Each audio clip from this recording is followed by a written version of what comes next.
ایک صحابی تھے, ان کا نا بچہ بیٹا جو تھا نا وہ گم گیا نا, تو کچھ دنوں سے ان کی وہ جو وائف تھی انہوں نے کھانا بھی نہیں کھایا, بہت پریشانی تھی. تو وہ رسول اللہ صلی اللہ علیہ وآلہ وسلم کی خدمت میں حاضر ہوئے, صحابہ بھی بیٹھے ہوئے تھے. تو انہوں نے جو ہے عرض کی کہ یا رسول اللہ صلی اللہ علیہ وسلم آپ دعا فرمائیں, میرا بیٹا نہیں مل رہا نا.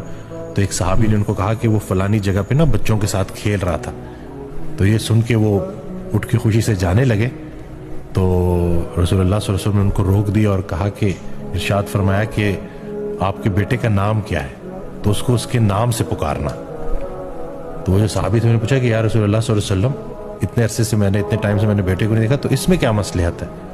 تو رسول اللہ صلی اللہ علیہ وسلم نے ارشاد فرمایا کہ وہ بچوں کے ساتھ کھیل رہا ہے, تو تم نے اتنے ٹائم سے اپنے بچے کو نہیں دیکھا, تو جب بھی تم اس کو اتنے پیار سے بیٹا بولو گے نا, تو ہو سکتا ہے وہ کچھ یتیم بچوں کے بیچ میں کھیل